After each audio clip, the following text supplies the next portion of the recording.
Hello and welcome to the Dad and Sons podcast, where I, George Weidman, have to deal with this grand tradition that has been made out of watching entirely movie-length presentations for game trailers every year in early to mid-July.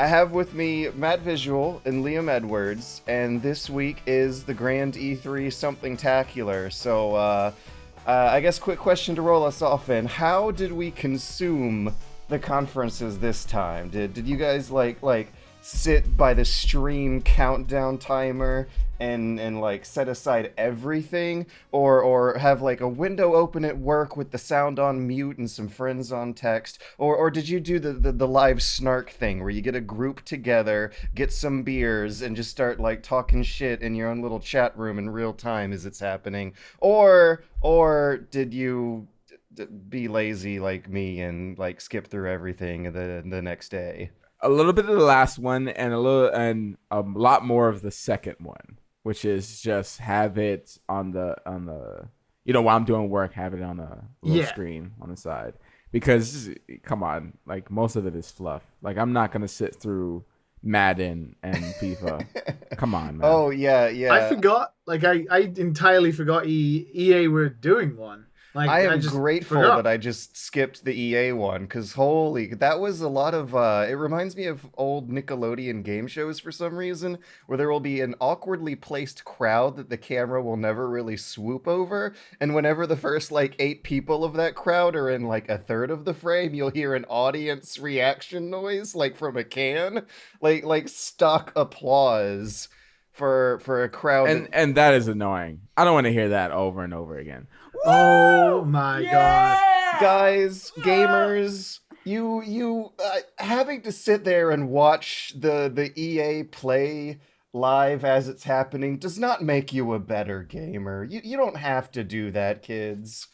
I forgot it was even happening. Like I did like what Matt did, which is mostly watch it at work, because it was during the daytime here, and obviously my job is associated with stuff like this. But I woke up early for the Microsoft one, thinking that was the first one, and then I open Twitter, and it's like, oh yeah, EA announces blah blah blah. I'm like, oh, that's right. And Stadia was before that, and I think Activision did its own special little announcement between the two, just for the Destiny 2 news and their free to play scheme, which completely shut all over the Stadia news a little bit. But, oh well. Yeah, which is weird because the Stadia news has tentacles that it is stuck into the topics of the other presentations as well, because as we get into it and go down the list of all these conferences, we'll see that Stadia keeps popping up. This is the thing. This is the scary, the brave, the topic world we're going into. So let's do it. Let's start it off. Wait. How did we do it last year? I can't remember, because there is a lot to fucking go through, right? I can't remember how we did it last year. Was it like we just were like, yay or nay? I think we did something like that. Well, let's see. The Dad says inaugural E3 Trainwreck Bonanza Spectacular from a year ago seems to have topicals broken up by conferences. Yeah, even one for the limited run conference. Okay, so yeah. I guess we can rattle through doing a yay or nay and then highlight some of the ones that stood out particularly to each of us. Well, I have to wonder, like what are we judging here? The yay or the nay? Is it like fashion, music, interest, costume design? Like interest, I guess, in the topic or the stage or the game. But there's a lot to go through, and like thankfully we're going through it now where I can actually get excited with good audio. They're gonna have a hard time competing with Microsoft, though, just saying right off the bat. They had pyrotechnics. Then again, Ubisoft had the orchestra. Like we'll get to what everybody knows about Microsoft. We'll get there. We'll fucking get there. So shall we begin with Google Stadia? The Google Stadia sort of direct style video presentation they did on Thursday was the first of the big E3 press conferences this year, in which they have finally outlined pricing plans, what the hardware is going to look like, what their game launch list looks like as well. It's a little strange to me. I had a talk with Liam about it shortly after it happened, and I think public reception is quite a little leery on Stadia after this. How? It has Farming Simulator 19. Well, the George. thing is, like, when I see stuff like Farming Simulator and Football Manager on the Google Stadia list, my brain is okay with this. Like, of all the games that they could be putting on there, it's stuff like that I think would be the best fit. It's Doom, All the new Borderlands. titles are on there. Every slow turn-based game ever made. Just Yeah. stick it on the Stadia. Absolutely. It would be great, actually. And it's weird that there isn't more, in my opinion at least, there isn't more slow turn-based stuff. Like, they could have had XCOM on here, too. Where's I'm where's sure an it will XCOM come, but it's game? not what's gonna sell it, is it? Unfortunately. I mean, they got Baldur's Gate 3, which was also a really cool announcement. Which I could picture, too. You can pause Baldur's Gate and think for all the time in the world that you want to think when playing Baldur's Gate. Yeah, for any latency you're having, you can just wait for the latency and think about your move then. On the other hand, Thumper, what the hell are you gonna do in Thumper if you get a lag? You can pause and wait for it to go, but you probably already got messed up by it by the time that happens.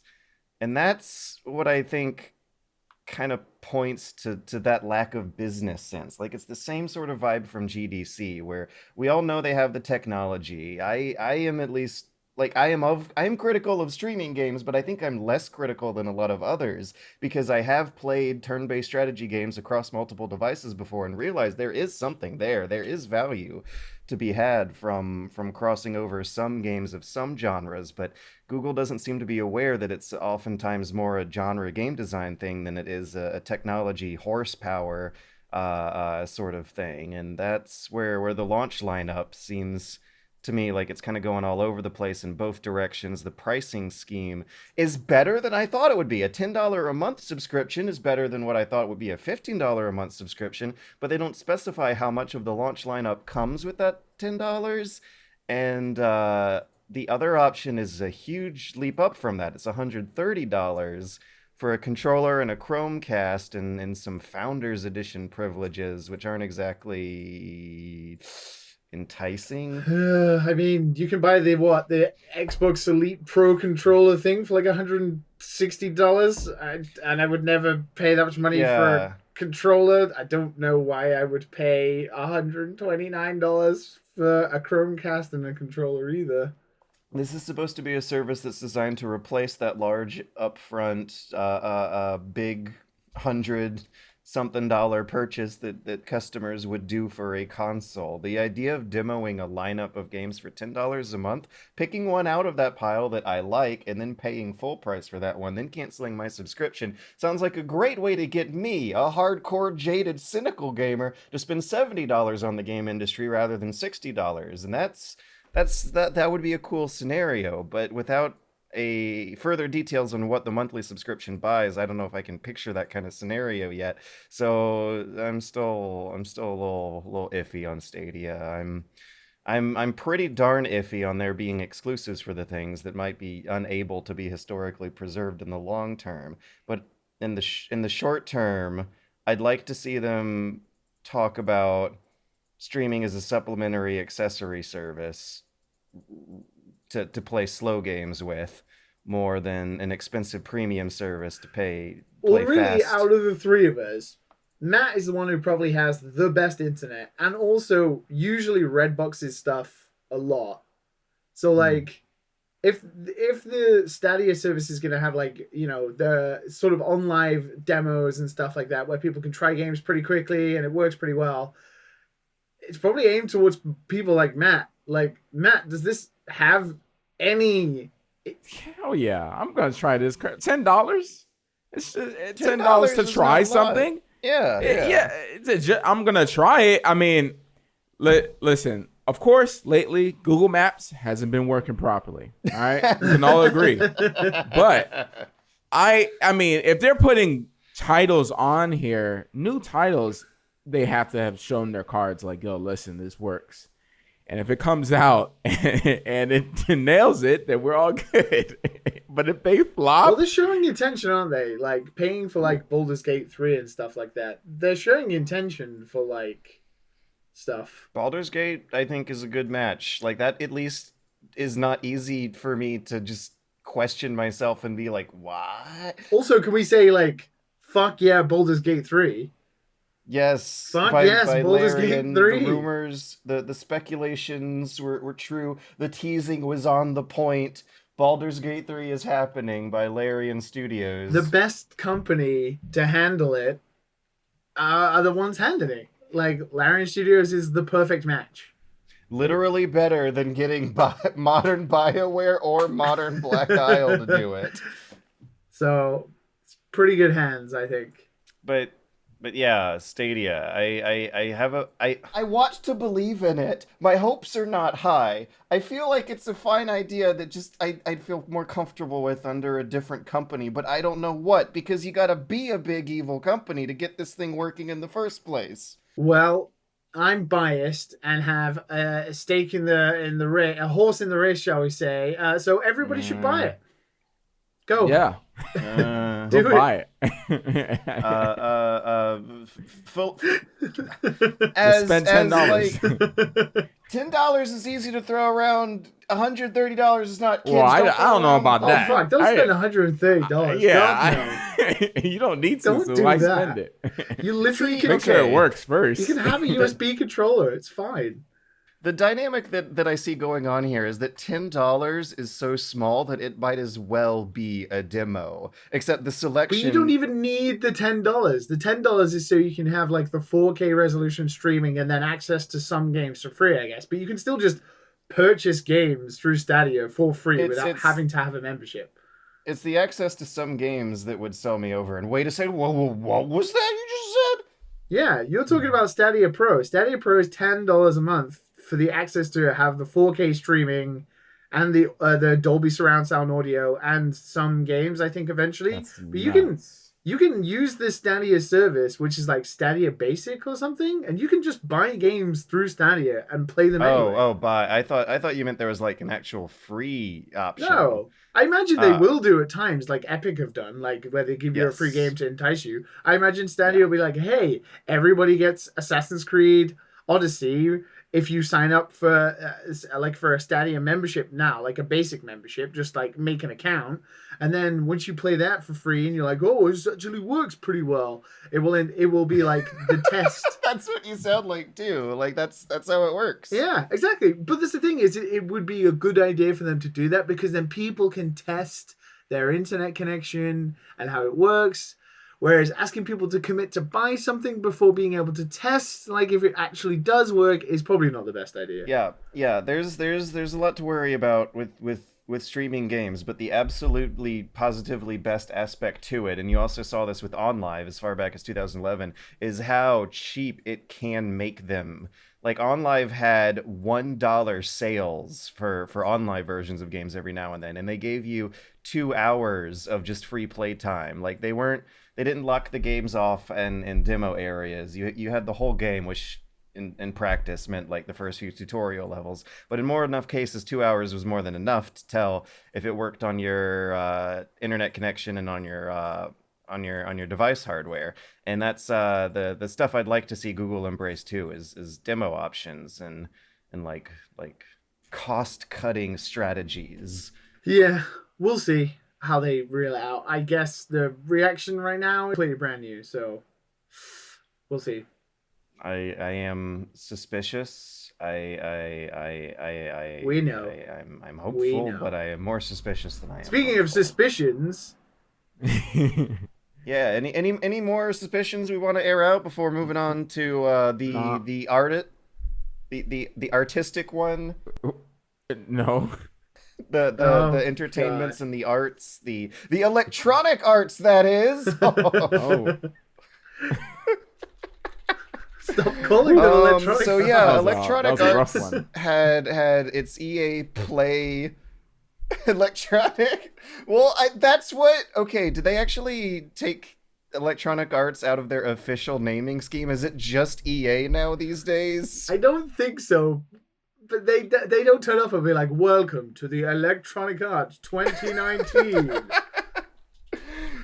They had an opportunity to showcase some Uncharted. electronic art and ended up kind of showcasing updates for their existing. The territory they covered was very charted. It was basically like some regular yearly roster updates for EA, FIFA. Battlefield 5's getting 2 new maps. The Sims 4's getting an island living expansion where you can. Hey, that's good for you. You can finally put me and Matt on an island. And see who survives. All I care is about Fallen Order. That's it. Okay, yeah, they had a gameplay demo. It's Space Uncharted. Oh my god, do you guys want to hate me even more? Because guess what was going through my head when I was watching it? What? Okay. Oh, it's Space Dark Souls. What? To be honest, it doesn't look like a game I would want to play. Because it's Star Wars, I'm playing it. That's the only reason. Because it just doesn't. It looks kind of boring. I could see that. It looks weirdly like Bloodborne as a Star Wars game in the way that you have to be like aggressive and stuff. Like a lot of it's aggressive, and you're watching the gameplay demo and you're like, this dude is fucking up a lot. Yeah. Like whoever's playing it right now is like either purposely messing up to show that you're not like a super overpowered Jedi, which I can imagine is actually how the game plays. And there was a lot of that because it had that lock-on targeting similar to Dark Souls and Bloodborne. Yep. So, and also like real dramatic ragdolling too. Whenever the stormtroopers die, they do a little dance a bit and then gracefully flop down. And they had a very visible like post-processing like texture of like a lightsaber cut added to their body. Yeah, and it has a kind of Dark Soulsy look, like a lot of post-processing, a lot of motion blur, and the camera work is similar. I was expecting more of a callback to the old Jedi Knight games than I was the like new wave of From Software style. And that was kind of just like Force Unleashed, but better. Maybe. Oh, yeah, which Definitely Force Unleashed better. did not play like Jedi Knight at all. I mean, when I was growing up, the Jedi Knight games are some of my childhood favorites. So when they announced that the game had Jedi in the name, that's where my expectations went. And this isn't that, but the more I watched it, the more I was like pretty on board with what they're doing anyway, which still sounds to me like a cool way of capturing the Star Wars fantasy. Like you would expect when going through your Jedi training that you would screw up and it would be hard and it would be about mastering a weird flow of time that would require some dexterity and cerebral strategy from the player that would make you feel like a cool dude as you become a Jedi. I think I get it. I'm down for this. Even though it's not what I was expecting, I'm down for it. It looks like a fun time regardless. It looks fine. It seems like Matt's the most excited for it. Yeah. It's because it's Jedi. I have to. And the thing is, as soon as I saw his lightsaber go through a stormtrooper and it didn't cut him in half, I was already like disappointed. Oh. And everything else in the demo just did not matter PG. to me. So yeah, it just did not matter to me. Isn't it also a little weird? I don't know about you, but obviously we're in this uncanny valley now. We'll get to him in a little bit. The uncanny valley of adding actors into shit, right? Oh and yeah, like, it keeps happening. And like when you just see like Forrest Whitaker like land on top of like the walker you're on, you're like, oh fuck, that's Forrest Whitaker. This seems to be like a new look for a new generation. A lot of photogrammetry. I'll talk about it more next week, but for small talk, I'm playing through DMC5, and it feels like the first time where practical effects feel like they're visible in a video game. Like you can see the plastic, metallic textures to their costumes and their props in a way that you couldn't before. And I'm seeing a lot of what must be similar technology in the Star Wars demo, and it looks cool as heck. Someone finally using that Frostbite engine for some good. Everyone's faces look like they're nicely nestled. It looks like they're nicely nestled just outside of the uncanny valley. You know, they don't look like toys. They don't look like video game characters. They don't look like real people. They look like their own kind of kind of They still have that creature. weird like softness to them, where it's not quite real, but you know it's like a real person, and you're like, their face looks a little like plasticine. You're like, I just feel like they'd have more to lose if they went all the way out of the plastic territory. Like at that point, they'd look like well, no, just corpses make instead original of characters living. instead of like taking photogrammetry of people's faces, like The- Uncharted. Nathan Drake looks like a real human being, but he's not Nolan North. You know, he's still a character, a designed character. Yeah. The thing is, like, when you're using stars, more stars will come if their face can be there. Like, you know who that person is. True, that's true. You know? But we've yet to see Their a face game means really where that makes a difference.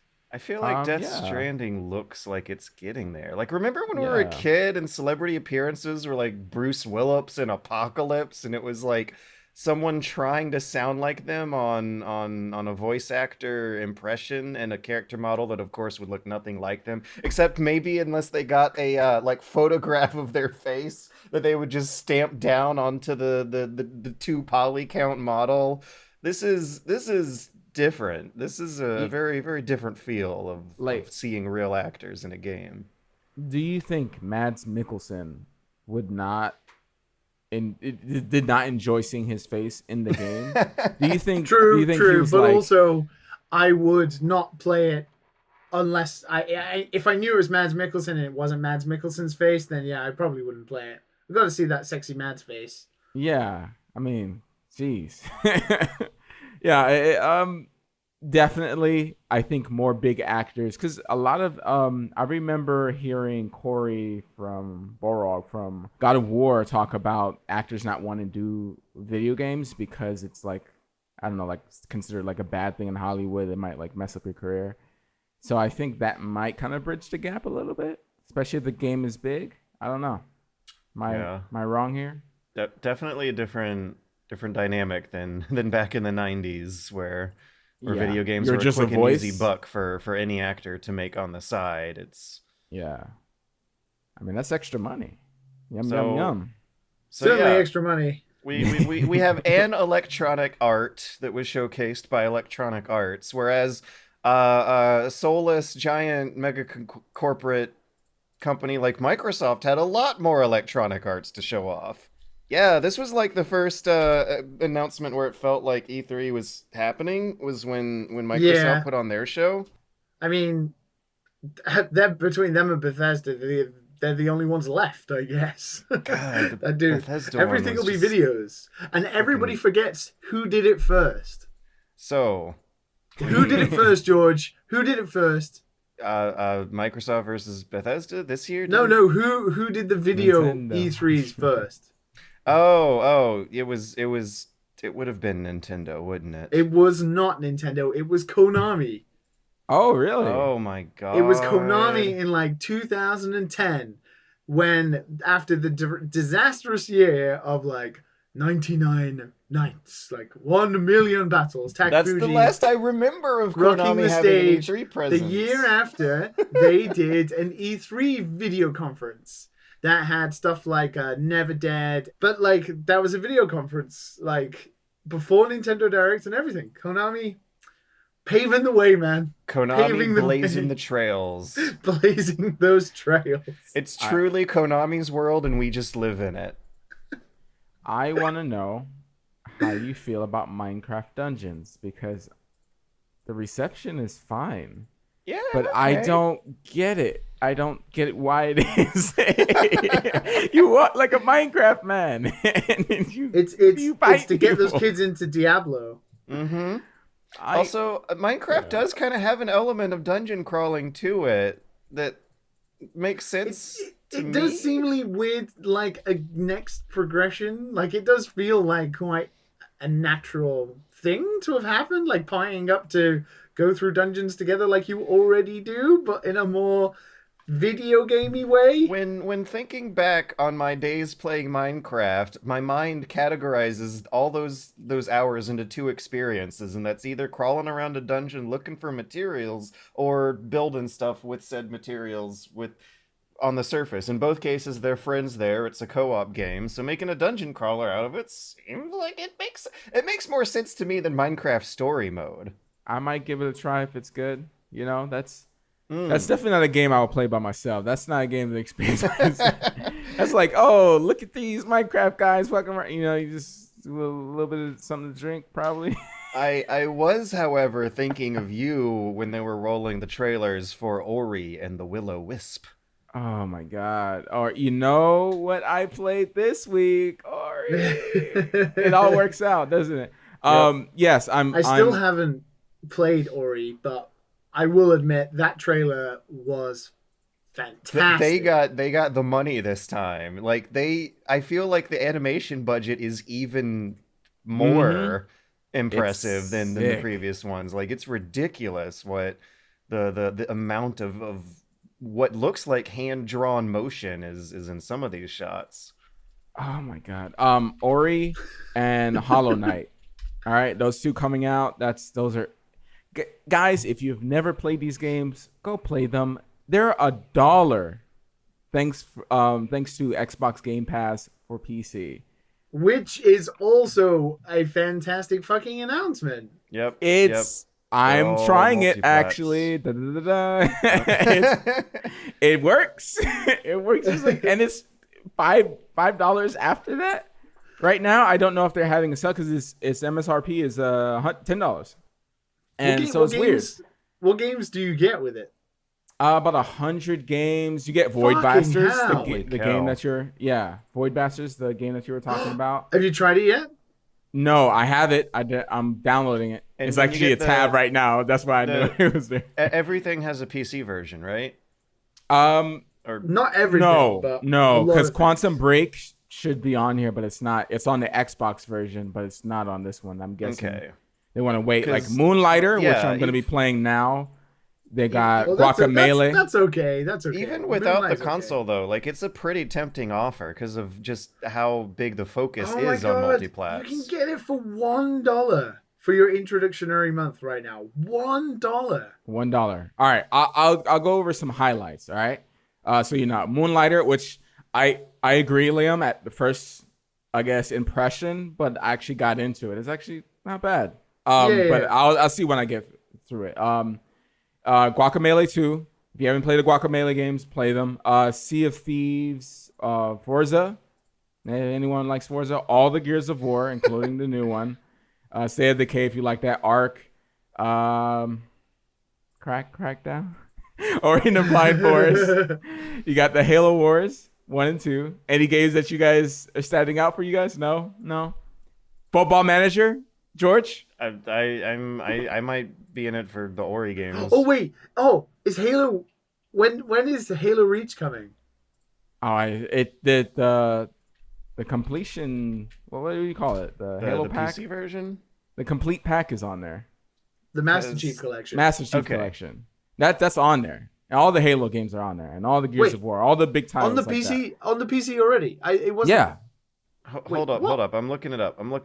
Oh, wait a minute. Maybe I might have been looking at the Xbox one. Yeah, Steam doesn't have a specific date for the PC version. Just says coming soon. because when Reach comes to PC, I will definitely be trying it then. So I can play Reach multiplayer again. That's an E3 announcement. Halo Reach coming to PC. The Halo MCC coming to PC. So all that cease and desisting that I was putting up with just under a year ago when I was playing El Dorito is coming to some sort of fruition. They are doing it for real. Well, I will play Reach multiplayer online and get my ass kicked just to relive those old days. I loved playing that. Shimmy 1 and 2. Let's see. Speaking of things, Matt's into Gears of War 5 is announced. I always play the initial launch week or two, so I'll be looking for people to play with. I'm going to play with some dad or sons on that one because I want to play. What is it? The gameplay they showed some horde mode like escape. Yeah, escape. I want to play that. That sounds like fun. Any co-op mode, there's not enough of them, so. I always tend to gravitate towards co-op games like that, and they seem to be going ham on a ton of those modes. So I am gonna play that. And the George R.R. Martin rumors as well came to fruition with Elden Ring. Elden Ring. Did you guys get anything out of that teaser though? That's just a teaser. Yeah. It was the same. It was the same as like the original Dark Souls teaser, and it was more than Sekiro's teaser. Sekiro's teaser from last year was just like that 8-second clip of like the prosthetic bone like tightening. It was like a whole cutscene. Then I don't know. Like it was a guy in an armor leaning over a pedestal with like magic wispy lines floating around, and then it had cool ass things in giant pieces of armor. Like that had arms detached that like magnetically stuck together. And like, what does that tell you about the game though? Well, if you watch like Vati Vidya's thing, he's already sort of figured it out. He's figured out. If he figured out almost certainly what part of Norse mythology it comes from. Which, fair play to that guy. Yeah.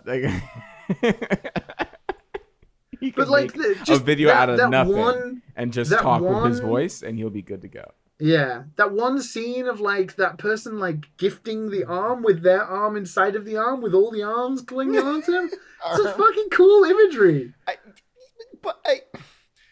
I guess all I want to say is that this is the sort of teaser where I would have rather kept my expectations vague and my mind clean and just like waited until the first real trailer. Oh my god, there's no pleasing some people. It was a teaser. It was just a teaser. Because that's what Sekiro's was last year. So? Oh man. George, hard to please. Hard to please. Ooh. But they're not even selling it. They're not losing anything by me like not watching it. It's more about like what more would you want, and like Dark Souls and the Soul series, as you know, have never exactly been giving away information freely. Which makes this even weirder. It sets up like the world. It's like the world runs on like this ring. Kind of seems like a lot of inspiration for like maybe the Wheel of Time. You know, like the breaking of the world on its thing, and like this it's for hype, George. It's not for people like for me or you. I don't care to watch these things either. I just don't care that they exist. Yeah. Sekiro's original one didn't hype me at all, but Elden Ring, like, you know, the imagery of like the female knight with like an arm that she stuck on in this like blazing sunset looked cool to me. Like it just strikes me as squeezing as many advertising prospects as they can out of how far not along projects are. Teasers are just like the logo or a piece of character design floating above like a black screen. Teaser trailer that had like voiceover and everything. This was not Sekiro's 8-second fucking tightening of the prosthetic. I don't watch which this I would stuff agree for with that reason. It's because there's usually nothing to it. Oh my god. All right. So what about Keanu Reeves? We got other teasers. Yeah, a more substantial trailer for Cyberpunk. That not really though. Not really. There's no gameplay. Why? Did anybody remember what happened in the trailer after Keanu came no, out anyway? No, I don't. Jumping in a car, there was a gunfight, and like the protagonist for some reason now seemed like an actual character, like that. Oh yeah, you're right. It changed from like it being like your character to like they were setting it up to be like a named character in a game, and that's how the world acted. I didn't know. I don't know if I like that, to be honest, but I'm still gonna play it. Yeah, the way the character was like jumping in the car and being like, "Whoa, we're gonna get paid! Fuck yeah, woo!" Yeah. And it's like, oh, well, okay, weird. Yeah, I thought this was just a guy who was gonna get killed off, and it's our character. I'm like, no. So how do you feel about them utilizing Keanu for the stage presentation? It was smart as hell. It was smart. I fell off my chair. Really? I was like, oh my god. I've never been so excited for something. Well, like I've never been surprised like that in a while, in years. I would say. I don't know. That is literally Keanu. Like that is actually Keanu. Keanu fucking Reeves. I saw it the next day, so I kind of got to go into it knowing what was gonna happen, and yeah, it was fun. And he's just like, in the moment, you're just like, no. And it's super weird, right? Because if it was trying his hardest to be as exciting as he can possibly be about this game. It's coming out. You're beautiful. Bye. You're breathtaking. You're all breathtaking. You're all breathtaking. That. I just want to take this brief moment to say to everyone who's listening, you are breathtaking. Yes, actually. Thank you for listening. 2 minutes. 2 minutes of Keanu. Isn't it super weird, right? That the reaction to Keanu Reeves, who currently we're in the year of Keanu, for sure. We're definitely in the year of Keanu. But isn't it weird that like video games is the most profitable media industry in the world? But if it was like an announcement for a movie, you'd be like, oh yeah, Keanu Reeves turned up.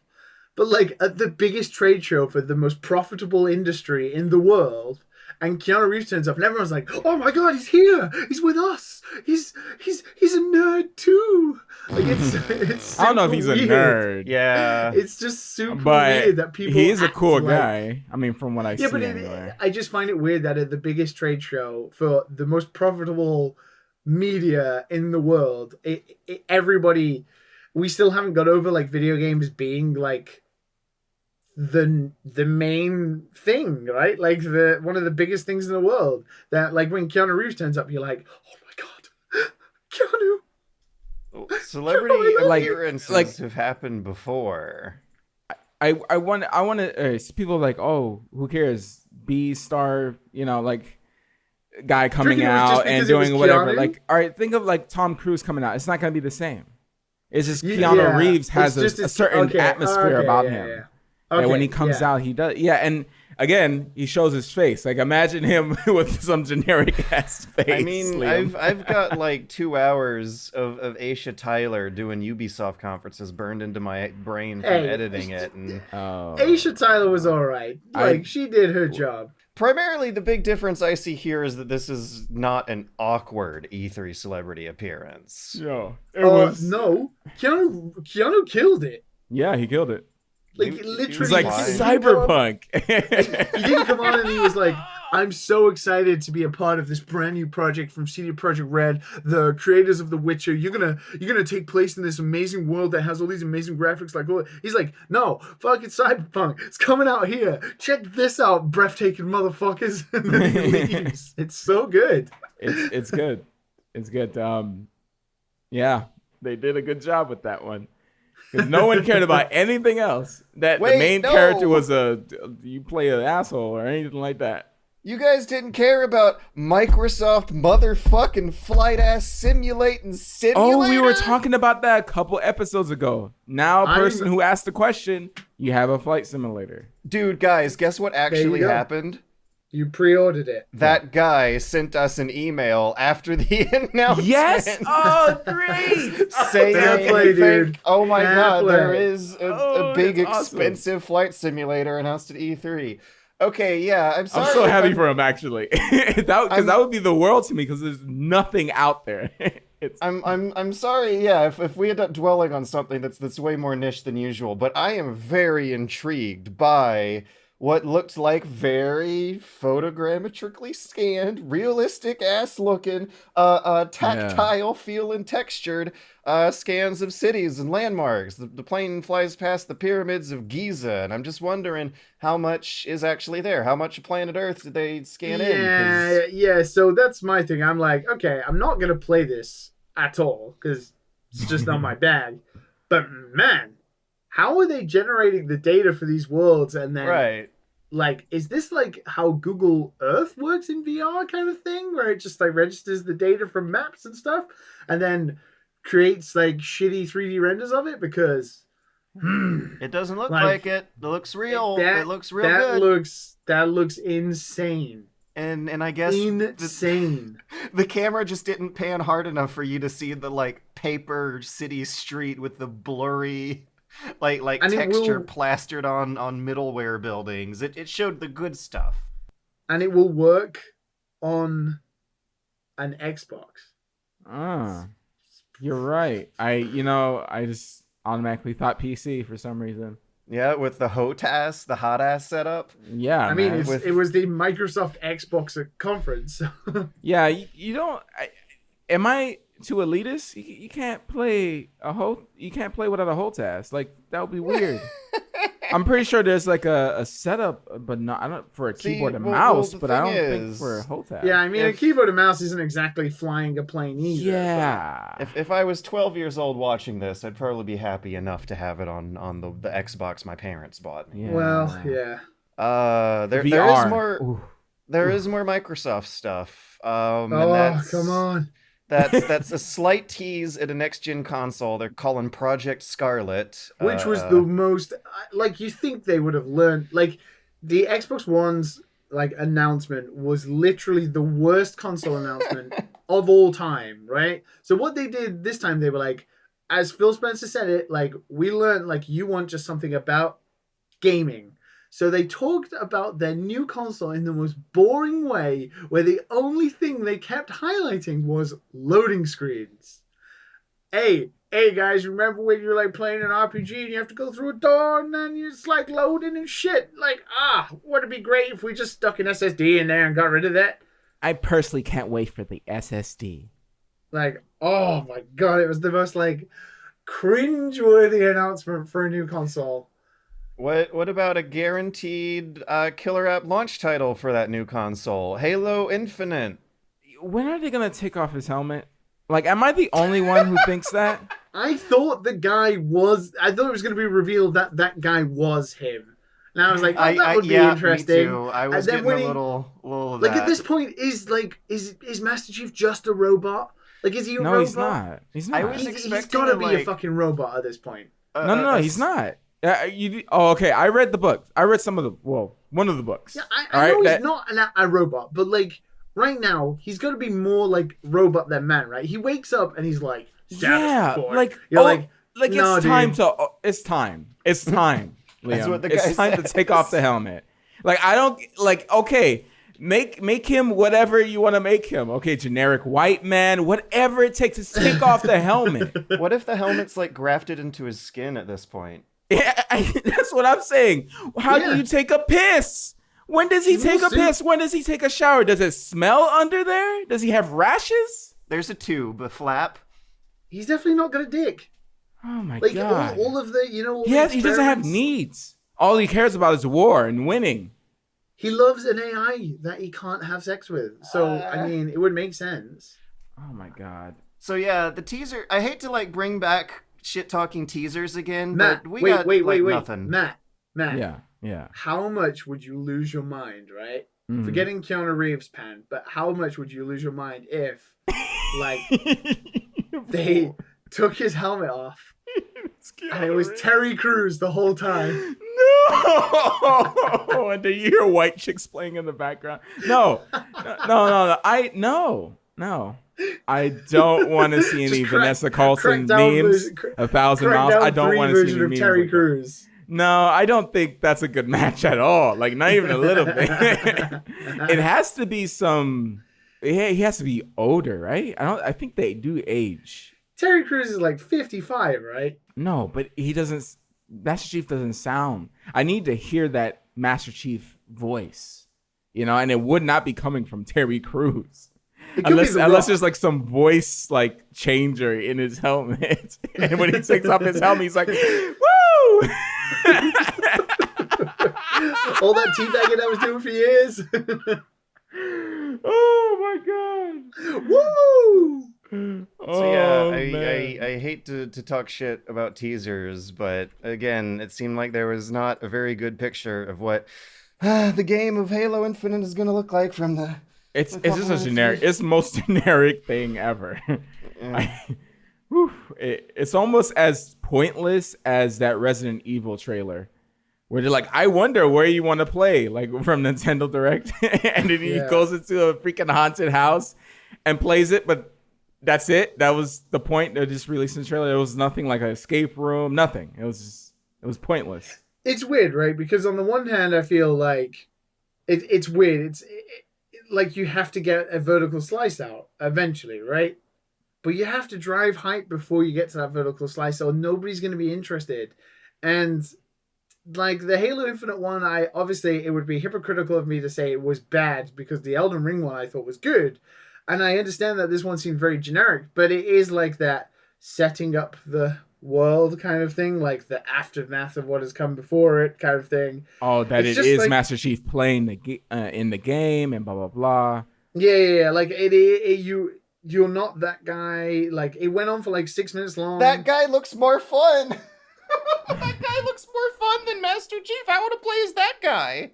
Yeah. I want to know how that guy grew a beard while he took that hologram to spin around once. Remember his family and him like being like, "Oh, hope I see my family again." Yeah, I don't know. He had power, but what his little aircraft wasn't working? Is that what it was? I have no idea. No fucking idea. That guy has more of a story. Because like that's the real question there. Where I was just like, wait, how is he saved? That doesn't make any sense. That's what us, the fans, want to know. We want that guy. We want that guy. Let's create a petition. So let's create a petition. Bethesda. Let's go to Bethesda. Oh, Fallout 76. Yeah, boring. Okay. Fallout 76 game battle royale mode.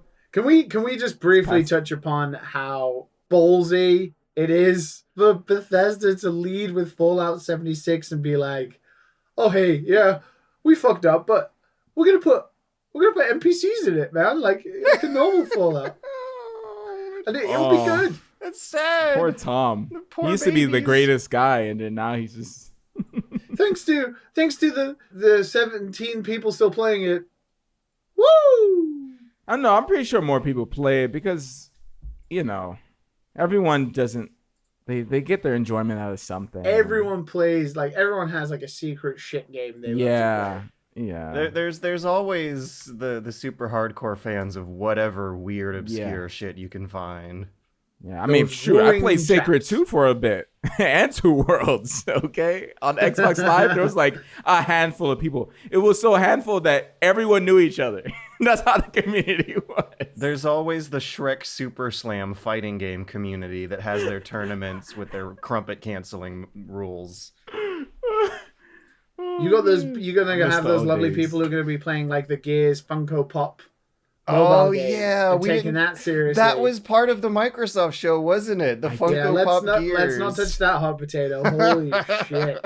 They keep showing it. I don't know what it is, and I just move on with my life every time. God damn it! We're supposed to be in the Bethesda show, and we can't. There's things to talk about here, though. Some fun stuff happened. Well, go Ghostwire. Ghostwire is good. We can skip all the rest of this junk. Yeah, no, we'll get to Nakamura-san. We'll get to Nakamura-san in a minute.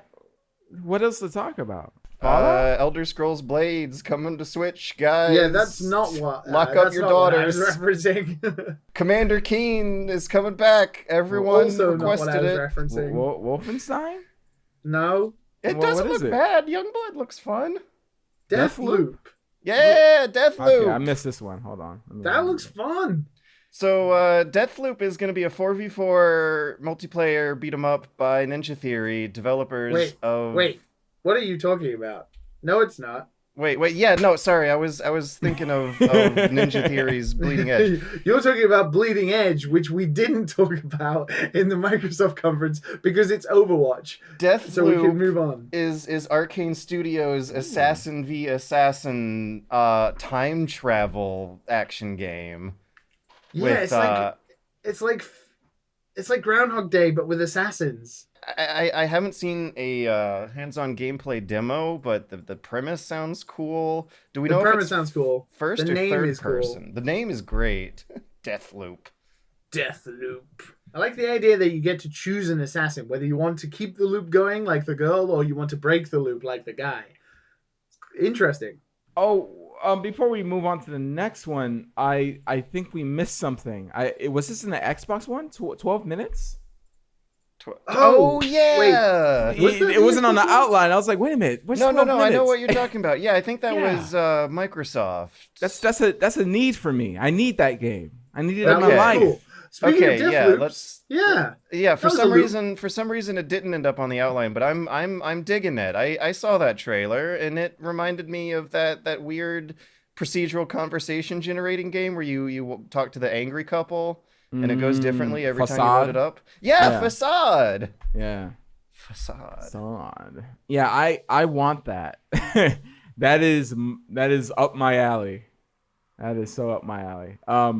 So I'm gonna play that. Just like I said for Greece, and I didn't play that for like a couple of months. But I'm gonna play this one. No, you don't have to play them on launch. You'll wait until they're get to it cheap eventually. Yeah, I'm gonna do the George. Yeah, I know the felony. Damn yourself to gamer hell crime. Save me like literally $5 because it's on sale. That's not really that much. So moving back to Bethesda, they also talked about streaming, and this is the part of their conference where Whoa. Stadia's You tentacles skipped dipped in. You skipped over the lovely lady. I know. I thought we were gonna get to her afterwards at the end or something. Okay, all right, Orion. What is Orion? It's 'Cause I have no Sakumi idea what that is. Nakamura's game. Everyone fell in love what? with the cute Japanese girl. Yeah, it's both simultaneously weird and also kind of cool. Like the first of which I have seen on the internet, just because she's not speaking English very well and it sounds adorable, and also she's Japanese.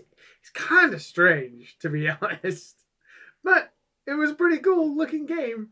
Yes, I'm glad you said strange because it is strange.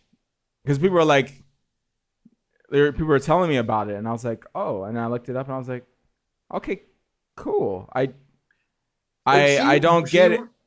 She delivered it brilliantly. She had like great energy, great presence, and it's great. But what everybody focused on, and like, was like every Thursday anime loving, like Thirsty. Yes. It was like every like gaming outlet's anime reporter was like, "Oh, I'm so in love with Nakamura-san," like because she did, and like all of a sudden, like everybody knows that she worked on Okami and Bayonetta and stuff like that.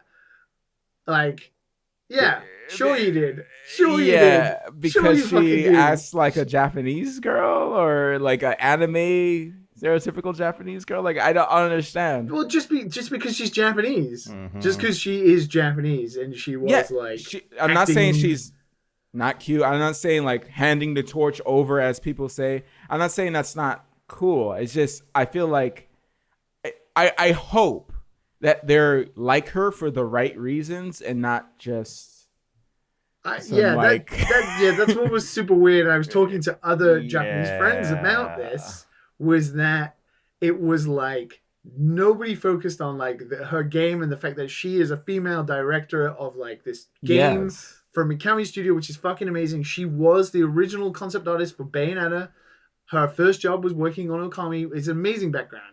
But like the fact that all of these people just seemingly came out of the woodwork strangely and was like, "Oh yeah, I've loved her ever since Okami. I love Ikumi Nakamura. It's amazing." Like, and it was all like the kind that you would expect it from, like people who watch a lot of anime. They have an anime picture as their Japan. picture. Not even that. Like people from like popular outlets or people who are like well-known personalities, who are like famous for like knowing stuff about anime or stuff like that. That just like all of a sudden we're like, "I'm so in love with her. She's adorable. I want to protect her." And it's like, that's super weird. Like, just because she's Japanese, it's really strange. Was Austin one of them? It was like getting a weird double dose of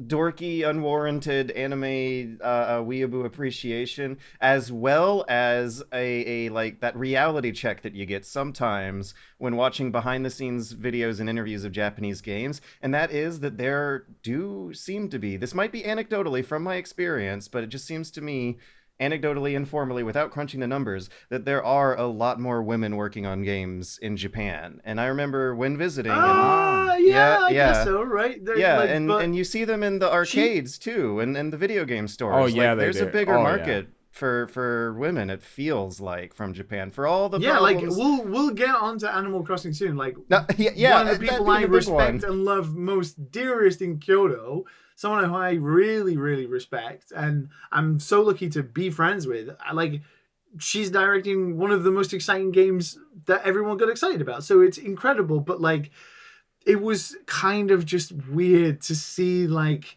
I'm super happy for like Ikumi, like, because that will just bring huge amount of popularity towards the game she's working on, which is fine. No press is bad press, right? Yeah. And like, she went from like making a Twitter before E3 to having over 100,000 followers in 2 days. Like, you don't get that just because your game looks cool. Like, it is weird, the reaction to her sometimes, but like, she did a great job. If any listeners want to conduct an experiment, I bet we would all be pleasantly surprised if you looked through the credits of your favorite Japanese games and probably found there's maybe a lot more women involved than you might have initially expected. You blew my mind there. I feel like I knew this because I was looking at the footage when I was editing like the Japan videos, but yeah, there's a lot of women up there on the top floor of those game centers that are just killing it. Not just they're killing it. Yeah. Like, I work in a studio of 50, and over here it's different. You go to the arcade. Yeah. I work in a studio of like 50 plus people. Yeah. And we have about 20 women in our studio. That's almost half. Yeah. Which is really great. And like, they are animators, they are directors, they're producers, they are fantastic, and they like do a variety of different things. And when we walk through the game stores, we always walk past the section where they have the otome visual novel stuff, the chunk of the game store that specifically is for like female centric demographics. And I have an interview I want to share you guys after the show from the early 90s, interviewing a bunch of girls who are super into RPGs on the Famicom. But Yeah, despite all you hear about sexism in video games and sexism in Japan, you may be pleasantly surprised by how many women are involved in big money AAA games in Japan, and kind of sort of always have been without it really being a question. Anyways. Yeah, but moral of the story essentially is that, well done, Ikumi. Like, it's amazing that Shinji Mikami put her up to this and to give her that opportunity. And we should allow more people, like women especially, to take on roles like this, because this is the kind of cool shit that happens. But please don't like generalize her because she's an adorable Japanese woman. Like, that's just weird. Yeah. I say use it, girl. Use it.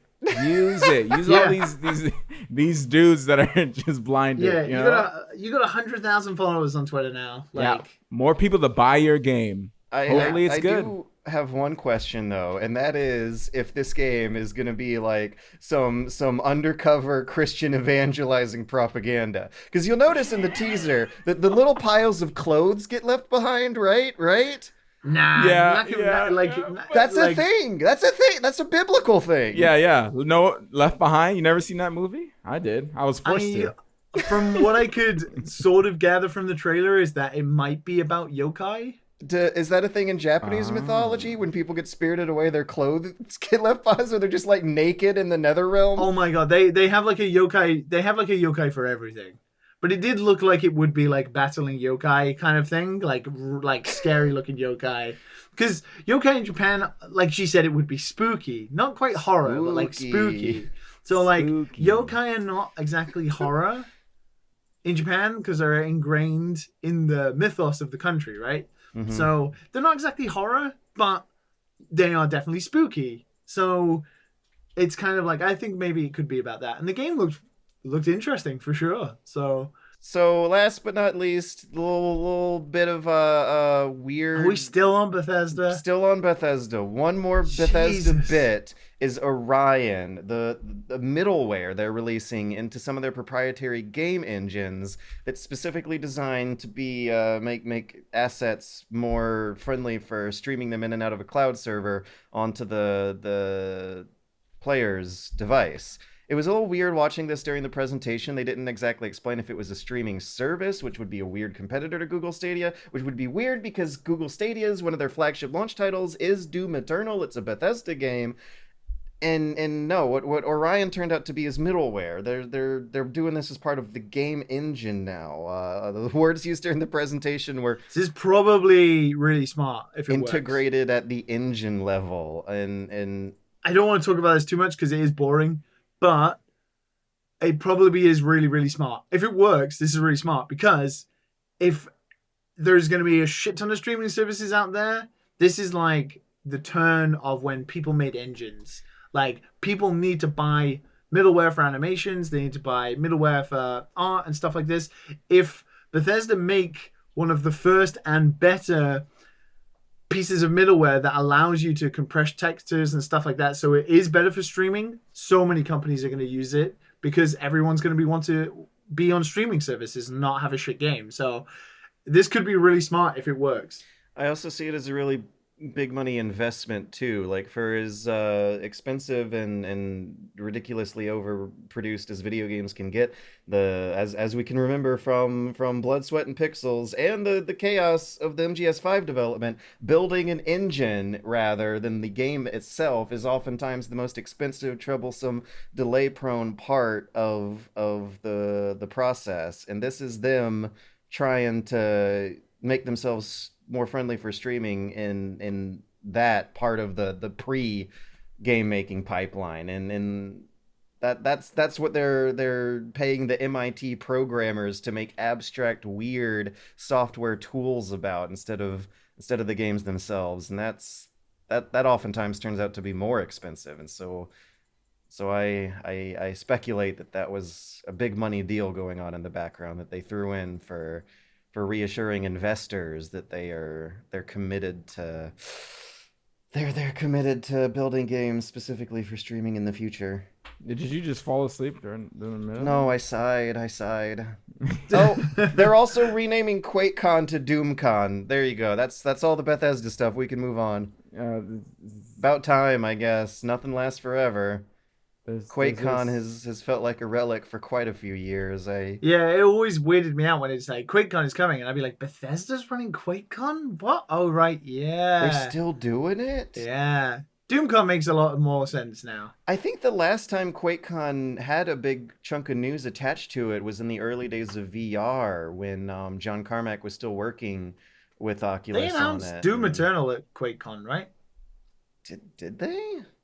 It wasn't E3. Was it E3 last year or was it QuakeCon? I can't remember. It was one of them. They're all, I guess, trying to make QuakeCon more newsworthy by renaming it to DoomCon and announcing Doom stuff during it. Well, it makes it more relevant to what they're doing. So yeah, we want to talk about the Devolver show, the Devolver really. Big Fancy Press Not Conference. really, because it was comical, but like it's super strange. Like, I love Devolver, but it's kind of hypocritical for them to have like a direct that insults other things and then literally announce fucking nothing. Like, nothing. They announced Well, it's less about the announcements than it is the joke. Nah, man. When you put that much money into it, it's all about PR. They're pumping like thousands of dollars into making that thing, and like you gotta try and turn that into profit somehow. Like, it's not just to make a joke. Like, of course that's how it started, but at that point, they've been doing it for, was this the third or fourth year now? This is the third year. Chief synergist Lisa Struthers is now an undead cyborg. It means that it made money the previous 2 years. So we are seeing the announcement through her disembodied robo-consciousness as revived on a hospital table. And what she thought to announce through her brain, instructed by marketing to tell us about, is a game called Fall Guys. A game called Carry On. Carry On looks a little interesting. You play as a goop monster eating up space marines wandering through your organic hallways. The Messenger's getting some free DLC. Enter the Gungeon has a House of the Undead light gun arcade cabinet that's coming out next year. And they also released on Steam Devolver Bootleg, a real pack. Which was the cool thing, but like there was nothing. A real pack of bootleg ripoffs of Devolver games such as Enter the Gun Dungeon and Hotel Milwaukee that you can buy for $4.94 because for the E3 show they're having a big sale where this $5 game is available at 1% off. I always have like a good wholesome chuckle at the Devolver show. That's all it is, though. I'm not angry about it being hypocritical or anything. Like, if anything, they're gonna be the ones who are the most self-aware of how the goals between art and commercials intersect. I get it, but it's that thing, like going back to when we're talking about publishing and stuff like that. Like, it's still money. They do it for money. It's the exact freaking opposite in tone, production, and style from the PC gaming show. Nice. Yeah, thanks. I was looking forward to that one. The PC gaming show, which is arranged by a sponsorship of like hardware companies instead of game developers and publishers, to put on a almost 2.5 hour long live streamed interview talk show format thing. Yeah, I watched the first one and I was bored to tears, and I immediately learned my lesson. It's like building PCs. It's so boring. Building PCs is way less boring than the PC gaming show. Sorry, I just wanted to piss Mal. I did that for a living, man. Yeah, look where it got you. Oh God. Nowhere. California. No PCs. So on the PC gaming show, we were graced with the knowledge of knowing some products exist. Products like Evil Genius 2 has a teaser trailer, no gameplay. It's a This Project Exists trailer. Vampire the Masquerade Bloodlines 2 has a little bit of in-engine footage in the trailer that looks sufficiently janky enough to know that's probably what the game's going to look like. There's a 20-minute demo. There is out there. Cool. Okay. Open world. Let me you could dance. Let me skim through this. See what comes up. Well, the city looks good. You got player choices. Yeah. Oh, you can make choices. Yeah. Oh, thank God! I've always wanted to make choices in a video game. I make choices to end this conversation. Let's see. Speaking conversations, we got some negotiating skills, coercion skills. Yeah, I see skill-based conversation branch lines. This is good. Vampire the Masquerade 2, I don't know. It just looks fine. It looks like everything's smoothly chugging along the way it should. Chivalry 2 got announced with a really, like, almost weirdly gray-toned trailer. Compared to the tone of the first game, which had some humor to it, this looks a little gorier. I guess, I mean, they've got to try and capitalize, right? Because what is that game that just came out that absolutely is like Mordhau. Chivalry, but better? Yeah, Mordhau, whatever it's called. The competition is heating up. Yeah, they're going to try and claim some of that back. Chivalry, but better. Let's see, what else is here? There's Conan Chop Chop. Last Oasis, Planet Zoo looks like it could be a good fun. Vermintide 2 is getting a versus mode. The creators of Her Story make a new FMV game called Telling Lies. They are marketing it as an open world FMV game. That's gonna be weird to see why they picked that bit of language and how they will live up to it. More details on Baldur's Gate 3. The big problematic, controversial, discussion-worthy topic from the PC gaming show is that Shenmue 3 is going to be an Epic Store exclusive, and I feel so sorry for James. Oh, yeah. Poor James. Yeah, James has been invested into this. Yeah.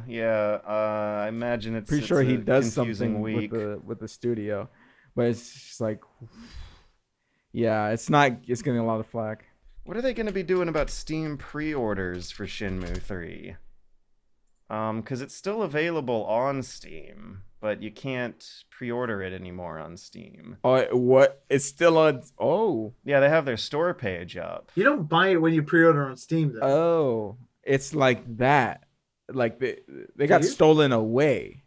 Shenmue 3 Wow. developers refuse refund requests from fuming backers over Epic Games exclusivity.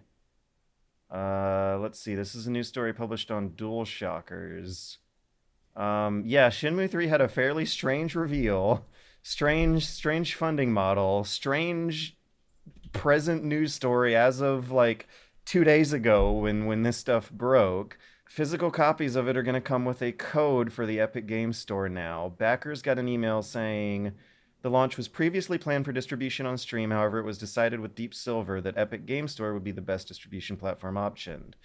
We apologize for the sudden change in platform. However, refunds will not be granted for this change. I guess I don't know if this is a pre-order I'm reading about or if it's just backers backing a project, because like last week we talked about Barkley too, and how contributing to a Kickstarter is not a guarantee that it'll come out at all, let alone to the platform you want. Yeah, another example of a Kickstarter going to whatever has the most money. I mean, wow, that sucks. That really sucks. I did not pre-order, and so this was a Kickstarter that was more for gauging public interest than getting the money, I guess. Yeah, I have no personal stake in it, so whoever pre-ordered, man, that sucks. I do feel bad for the Kickstarter backers for sure, who were like, I mean, it didn't stipulate it would be Steam, it said PC, but you know, at the time when it happened, everyone was like, well, it can only be Steam, so Right. yeah. They should get refund. They should have the ability to choose refunds. But they want to keep their money. I guess that depends on how much money they got from Epic. If they can afford to now or not. Probably a fair amount to cover their costs. A lot. Probably the fair amount. Yeah. To be fair though, you're not missing out, because did you see the Shenmue 3 gameplay? Yeah, you see me in chat. I was like, why does it still look like dog? I mean, okay, James, if you're listening, I'm sorry. Yeah, like if you like Shenmue, I'm sorry too. It doesn't look good. It looks like 1 and 2. Is that a design choice? I think maybe, but then they're like, haha, we'll pretend this is a design choice. But really, we're struggling to make this game massive and also not that full of content. Like when he goes up to the monk and he's like, I want to fight, and then he goes back out and it's so video game, he asks him again and he's like, aha, you've arrived here. And he's like, dude, I just fought you. Like it's weird. Yeah, and it doesn't even look like the Yakuza weird. It just looks janky and clunky. Like why?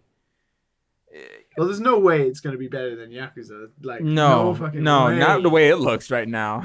Yakuza has stolen Shenmue's slot in Sega's lineup roster of like open world explorer. It was always Asia better. games. Well, it was made like a few years after on a better console. That it would be. They had Mark Hamill in the English dub. Yakuza's great. Yeah. It's just that the old ones don't really hold up well, and you don't really want to design a game around the old ones that don't hold up well. I'm hoping that's what they're doing, is designing around that one, because like I cannot see them saying this is a good game right now. You can go for the design choices of the original games and try and get that tone, try and get that feel, and still do that, but you can still do it with like quality of life changes of 2019 video games. Like it's not hard to do that. The animations for the fighting was also pretty janky. It's just there's a lot of jank. I'm gonna stop crapping on it, but sorry, guys. Hopefully it's decent. Hopefully people who pre-order. That's what you're into. It's more for the fans than the rest of us, I'm sure. That's what you're into. I'm not gonna kink shame you. It's fine. I mean, I played 1 and 2. Like, I'm supposed to be a fan, but the thing is, if it doesn't look good, you also played Final Fantasy 15. Does that mean you're a fan? No, no, not a fan of that. FF7 when we talk about that. Whoa! I've just realized. Yeah. Georgia hasn't fucking put Square Enix on this list. Wow. Oh, yeah. Why is Limited Run and like Ubisoft and Kind of Funny here? Like they had a thing, on. didn't they? Oh what do my you god, mean? I totally Final Fantasy missed it. 7 was shown. it was a really strong showing. It was a really strong showing. Like it was hype, and I was watching it after the fact. I was Okay. like, oh, Right. So Okay, I'm Limited clicking Run, through it. Okay, you guys did what you did. Let's talk about Square Enix instead. Okay. They showed a trailer. Who cares about the trailer? Yeah, everything looks good. The boss battle. All right, it looks like a raid from an MMO. Like it looks pretty interesting. Mechanics. Can I just take one brief moment to say that Square Enix, can I call you Square Enix? Uh oh. The length. You've fucked up in the past. Oh god. Like, we've all known it, right? You've made mistakes. But I'm here to tell you, what you have done with the combat for Final Fantasy VII is possibly one of the smartest design choices Yeah. I've seen in a long time. Wait, what do you mean? Final Fantasy 15, which is all like attack-based hacking and slashing, combining with real-time skills, kind of like Kingdom Hearts. And like a lot of people feared that would be the way that Final Fantasy VII would have to work, right? But Final Fantasy VII was the ATB system. It's very iconic. It's all this kind of thing. So what do? Well, you design a really smart system that is, of course, Cloud standing there waiting to be attacked in like 2019 graphics is not exactly going to come across that well, right? As realistic, so you have at like, least. yeah, so you have like this action-packed focus where you attack, but at the same time, it's forcing the player to attack because you build meter in the ATB system. And then once the ATB system's charged, you don't stop everything. You make it seem like the player is making like a snap decision for Cloud by slowing time down. It gives across the illusion that Cloud in that moment is making the decision to use like Faraga or something like that. While you're clicking through menus? Yeah, I see. Yeah, like you were clicking through menus and the time is slowing down. So for Cloud, Cool. so it doesn't slow down time completely, but it slows down and the movement's moving really slowly in the background. So everything's still in action, but it gives across the feeling that Cloud in that moment, his brain is processing, you as the player deciding for him, is processing what to do next. And it's like, as soon as you press it, like, it's like Cloud making a decision to do like magic. And it like combines like action to like systematically like push the player to build up the ATB, because the ATB doesn't build up unless you attack, to then do this like snap decision slow motion ATB system, combining the old with the new. It looked so smart. Like, it was honestly, it seems really simple, but trying to figure that out must have taken them ages to try and think about, okay, well, we have this iconic system back in the past to all of the shit that we do now that people haven't really gelled with, but we have to kind of combine the two of them. So how do we do it? It's really smart. And it really, really smart. Gotta give them props for that. Like, there's a lot of character switching involved. Like, Cloud is still doing some last minute dodge rolls, and Barrett's keeping his distance and laying down suppressing fire. Of course, that's another thing. In iconic Final Fantasy, you give the commands to all the characters. So, well, how do you do that now? Well, we can't exactly make you do it for every character. It slows down everything and stuff. So you can switch at any time and you can set commands. And of course they'll have AI. And a lot of games have done that. But being able to combine that with the ATB systems to switch between them and like make snap decisions and like still have the attacking, like moving Cloud to cover and like switching over to Barrett to cover him with like fire from the background is like really smart. And I was like, actually, this is like what is going to make me excited to play this game. Yeah, distance and positioning seem to matter. The boss battle did seem pretty long. Hopefully it's not that long, but it looks damn cool. But the thing is, we should mention, because we got to hurry up, is Midgard only being the first... only thing. The only thing in this game that you're going to pay $60 for. Is it free updates after that? No, it'll be another game that you'll buy. This is just part one. This is Final Fantasy Remake Part 1. Oh! Wait, you have to pay $60 for each game? Yeah. They're gonna be. It's gonna be 2 Blu-ray discs probably for every game every part that comes out. No. Do you think there's going to be Why would they interest, do that? though, after the first? Because the first half of there will these be, games are because if this great. comes It's the out- second where... Okay, the only way, if it comes out and it's shit, but I doubt from what we've seen that it would be shit. But like if it comes out and it's only like 6 hours long, Oh no. I think They're people gonna would be get really burned pissed off. alive. I'm calling it now. The bit in the trailer where Cloud sees Sephiroth after burning the village, that's when the game ends. I'm calling it now. That would I'm be... I'm They calling- should have did disc 1. They should have did disc Well, 1. that's kind of near the end of this one, right? Is it? They're If it not in ends on a Midgard anymore. cliffhanger, and we got like another 4 years to go before the next one. That's... I reckon like that will be like you'll get out of Midgard, you'll go to the village, like Sephiroth will burn that shit down, That's fine. This one is fine. and then that's where it'll end. But that's when the entire game opens up, right? So they're gonna get to that part, and then they're gonna be like, well, how the fuck do we make this game open world? Well, I guess we just have to wait for next gen, and then they'll wait to have all that processing power of the next gen consoles before they can even attempt to do something like that.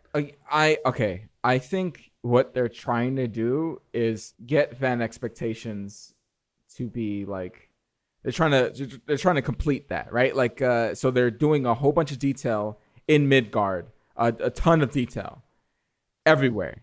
So when the game is complete, like you just have this game that's just better than anything else out there because it's so detailed in every part of the game. It'll be like an anthology of Final Fantasy VII. Because they can specially focus on just Midgard here. Yeah, and I don't think this is good. Because I would imagine maybe this one is a little bit too short. I thought this one was a little bit longer than that, but it's not. A little bit longer after that open world, be able to go to the Golden Saucer, play some games, like have a way to play the game after you finish the game. Well, it's not even that. It's like I like the Midgard setting in the beginning of the game. It's always dark. It's always nighttime. It's always metal, like aesthetically as well. Playing like that kind of environment for like 20 hours, it's kind of gonna get a little grating as well. Like there's no variety in it whatsoever. And then when it ends, you have to wait like 4-5 years for the next part to come out. I really hope it's not going to be 4 or 5 years. Holy shit. I hope they have the engine done, the combat done, the tech and assets they need to get the next one out quicker. Because, but it will be. The Kotaku article that Jason Schreier did, after playing it yesterday, he asked Katase-san like what the planning is for the next one, and Katase-san's like, we don't really know right now. Oh no. God. Oh no. If they end on a cliffhanger for a sequel that's 5 years off and will get caught in development hell, that's not going to be good. You can't end on a cliffhanger for a game that's already come out. Can you imagine if they do it before this one? Can you imagine? He said Midgard only. Maybe they'll remake the story for more of it to happen in Midgard. Honestly, I think you meeting Sephiroth in the burning fire, that will be the end of the game. I think you hear a little bit of orchestra, screen goes black, credits roll. And then that's the cliffhanger. And then in the first disc they set up. I'm gonna him killing Aerith because fucking Jesus. And then Christ, the year is 2026, and it's been after the nuclear Trump Holocaust. And World War III, Final Fantasy VII Remake Part 2 finally comes out. And half of us are dead. E3 gamers and the rest of the world. Oh no. I just feel like it's going to be so far away when they finish this game that the graphics of the first game is going to look weird. Oh no. Maybe. I mean, can you imagine? There has been comparisons between. Do you remember the first trailer for it? Yeah. 3 years ago, 4 years ago. I think it was 4 years ago. 4 years ago when it was remastered and it looked incredible. If you compare that trailer to the new one is like blowing that shit out. Oh, of the water. Snap. We can take that a step back further and go to the PlayStation 3 tech demos that remade scenes from FF7 to see If where you even we'll look be. at, like, if you just look at Advent Children, you'd be like, Yeah. whoa, look at look at this. By the This is time games incredible. come out that look like that, we'll have part 2. Anyway, let's fucking move on. Like, Yeah, Yeah. let's come on, let's jump to there's still like Ubisoft. the winners here to go. We can hop over limited run. You know, not no announcements. I just want to, you know, give those guys some love. Stick it to the man. Hell yeah. But let's hump on to Ubisoft so we'll have things to talk about by the time we run out of time. Oh God. Watch Dogs Legion. That's the thing. They're going hard. I don't know, hard, soft. They're going science fiction. There's no more like veneer of realism to the Watch Dogs universe anymore. This, at first glance, looks like it takes place in the future. At second glance, the gameplay mechanics on play are definitely far into the future. There's turret drones just flying all over the place. Looks like City 17 out there. Is it me? Or has there never been a game with such an amazing mechanic that has looked so boring? That's the Watch Dogs problem, So isn't it? boring. As the demo rounded up, I was just like shouting at the screen because this happens in all of the games. They have these really interesting stealth, peaceful mechanics, but even here, it turns into cover shooting. So boring. Like, aesthetically and just like, ugh.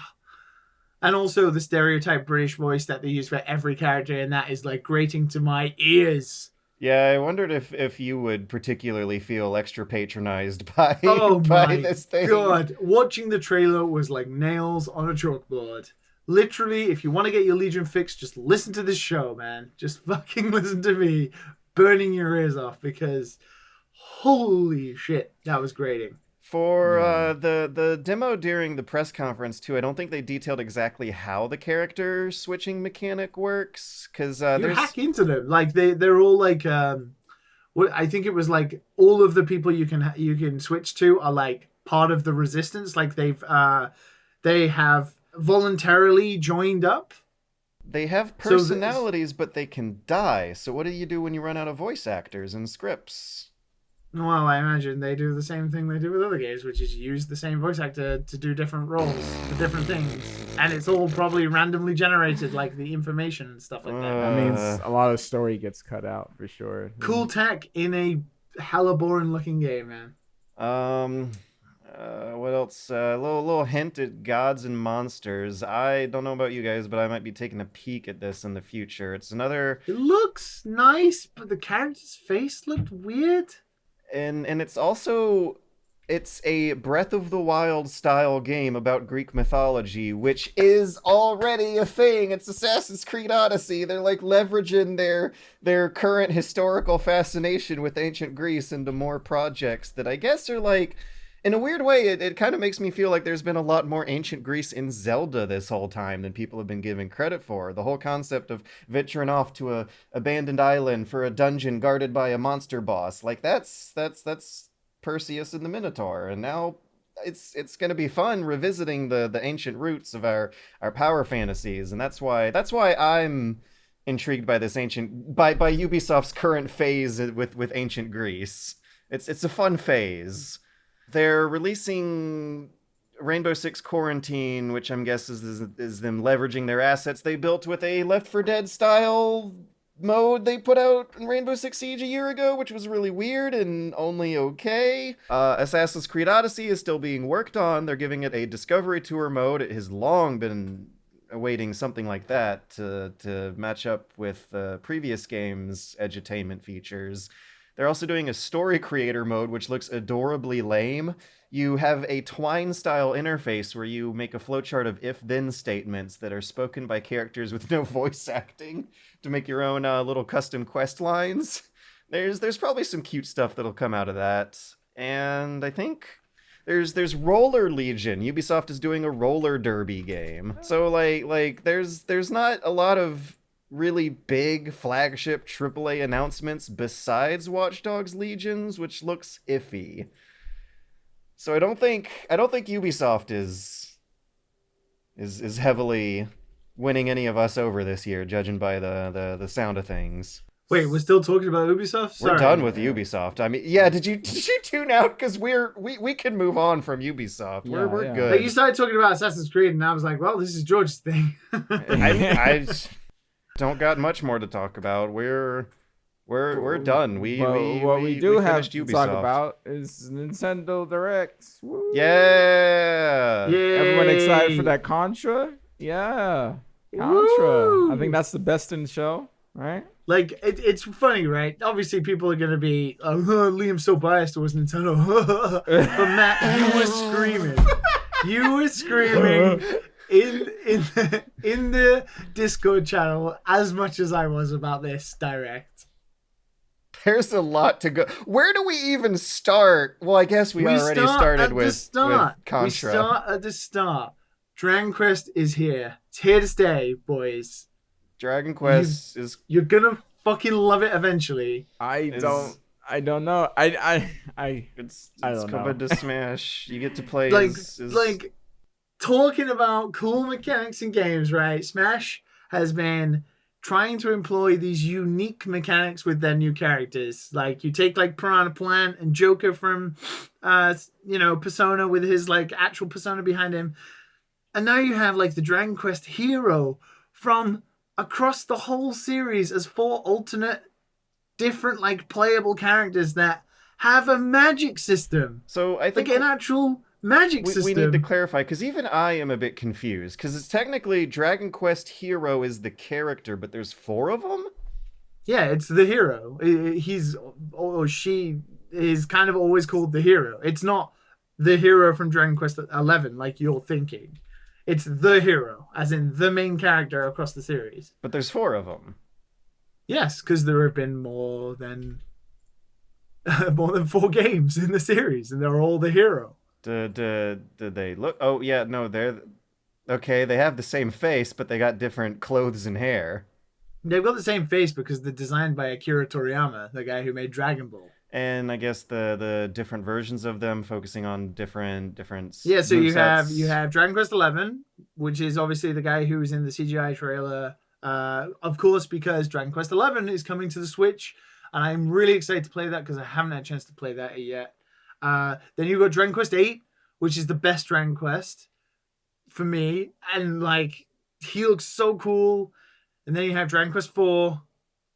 And I think the other one is Dragon Quest 1, maybe? Jesus. I can't remember what the last one is.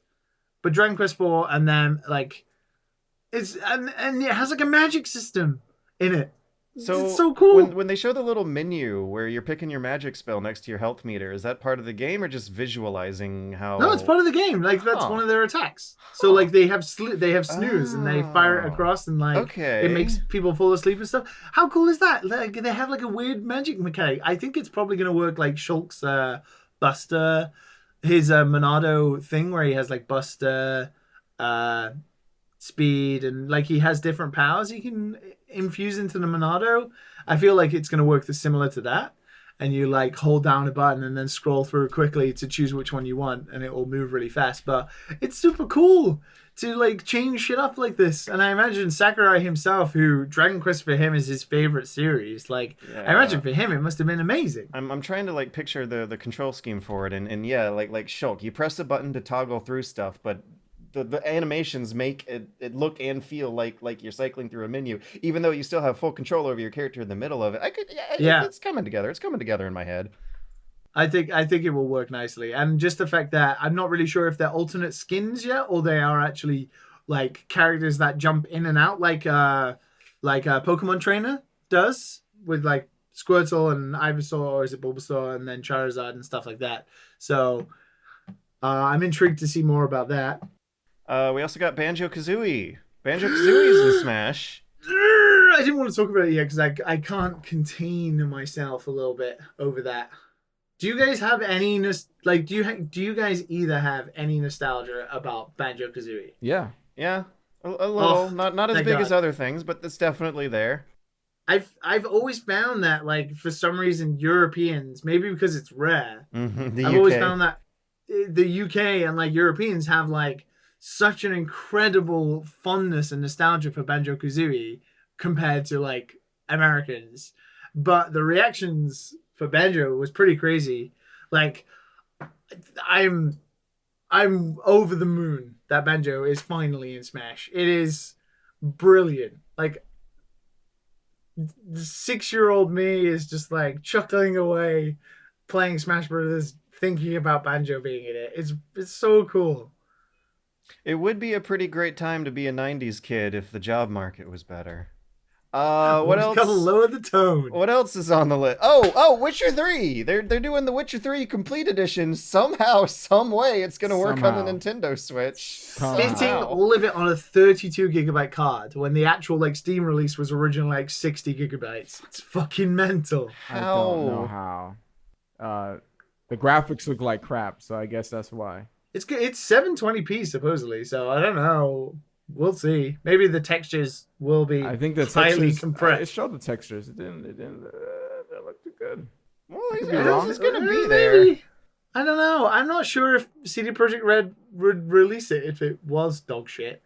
I don't think it really matters, though. Yeah, people who can't be run more this like, game want a way to play. I'm thinking it'll be more like The Witcher 2 when it came out on the Xbox 360, and how everybody at the time was like, "Oh my god, how are they running The Witcher 2 on Xbox 360?" But it worked really well. And The Witcher is a game that you play more for the writing and the story than the graphics. Even though it was a damn good tech demo game when it released, it's more It's a there. brilliant I guess. game. If you've not played it, like, and you own a Switch, gotta get The Witcher when it comes out. Yeah, if you have no other option, you might as well, because it is more a mood game than a pretty graphics game. Even though it is also that you're not gonna miss out on the experience. Is the thing. Yeah. Anyway, it's a game that's already been out. Let's talk about other stuff. New games. Luigi's Mansion 3. Gooigi. Gooigi. No More Heroes 3. Contra Rogue Corps. No More Heroes 3. Panzer Dragoon. Wait, we're just skipping over Luigi. Like, oh, this is the problem with you, George. Fucking, we get to Nintendo, you're just like rattling them off. Talk about freaking Ubisoft for longer than 10 minutes. Zelda sequel. I thought it was a DLC, but it wasn't. It was I'm okay the actual with this. thing. Yeah. I'm okay with this. Yeah, make a full-fledged sequel. Hopefully there'll be villages, no breakable weapons, side quests. Please, no breakable build it tall, not wide. It's a great engine for that. Yeah. And make it looks like it has dungeons in it. Like, it looked like they were in a dungeon, which would be great. It'd be nice if we had dungeons again. It's like they spent more time building like the engine and the area than they did building dungeons. They teased something everyone wanted with a fourth wall breaking teaser that just straight up says the sequel to Breath of the Wild is now in development. Just like Times New Roman on a black background. Yeah, they wanted to make sure it wasn't a it's not DLC because it looks like DLC. They obviously haven't given it a name yet, but and if it was a new Zelda game, they would call it The Legend of Zelda in tradition. Instead, they're calling it the sequel to Breath of the Wild. So this is I've wanted this for a while. This is it will still be called The Legend of Zelda Breath of the Wild 2, probably. But so you think like next year we'll see a teaser trailer for The Legend of Zelda Breath of the Wild until they come up with the real name? Maybe. Netflix is doing a Dark Crystal reboot. They're getting a tactical RPG that they're making for the Switch. That's neat. Ooh. That game looked rough. Link's Awakening details are coming out. It's looking fine. How good does that game look? Like, not gameplay wise, it looks fine, but like, look. Like, look. I'm probably not gonna play Animal Crossing. I always give it a try and I never get into it. So speaking of games that look like toys, Animal Crossing's looking especially plushier than usual. Big up to Aya. Speaking of female Japanese directors, whoop, yes. Didn't you want to do a bit on that? Now that we're talking about Animal Crossing New Horizons, just want to like say, if we're talking about Japanese female directors, one of the people I respect most in this industry and who is a lovely human being is Aya, who is the director of Animal Crossing, and she is fucking cool as shit. And I'm happy that the game got delayed because Nintendo, according to Doug Bowser, Mr. Bowser himself, who's now in it, we have a picture of what directs are gonna look like with these guys from now on. And He he's actually, fine. like his performance was fine. Yeah. But he said that they delayed it. They delayed it because they don't want to force people to work crunch. So that means I can have barbecues with Aya during the summer without having to worry about Animal Crossing getting delayed. So cool.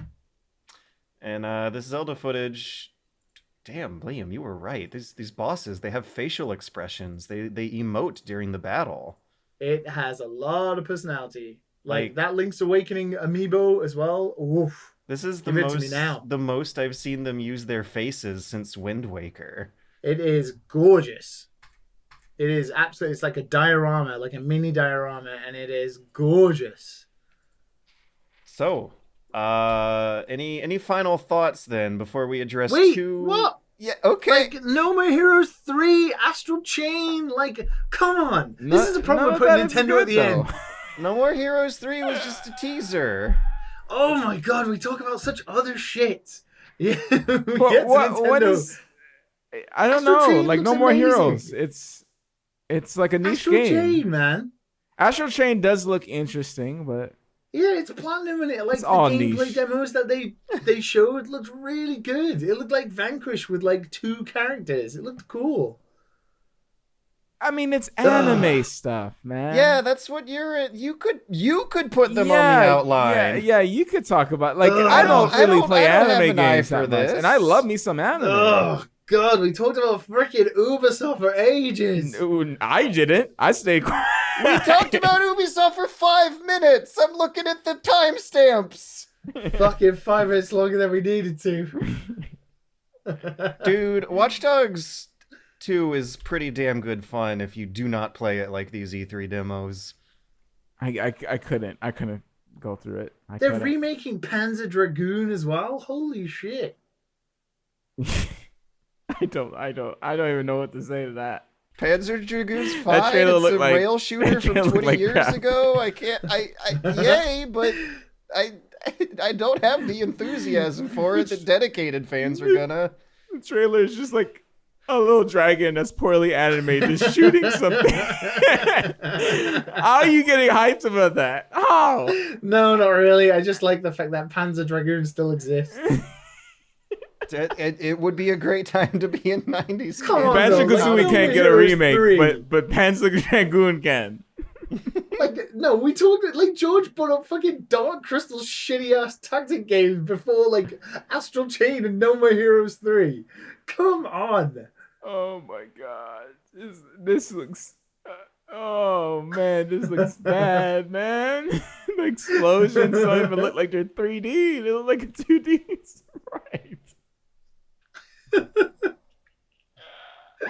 You know, I'm doing the thing that I hate, where people just crap on a game, even though someone has worked hard to do this, and I apologize. Okay, True. I apologize. We should know better. through on the downside. Yeah. through the outline, and if there is one thing that I do want to say I'm pretty excited about, that it is a Switch port, but Alien Isolation's coming to the Switch. I envy That's a people good who game. haven't played that. Imagine playing it in bed in the dark. That sounds like a great fun time. Hiding from the xenomorph under your covers. Yeah. Switch to the bed.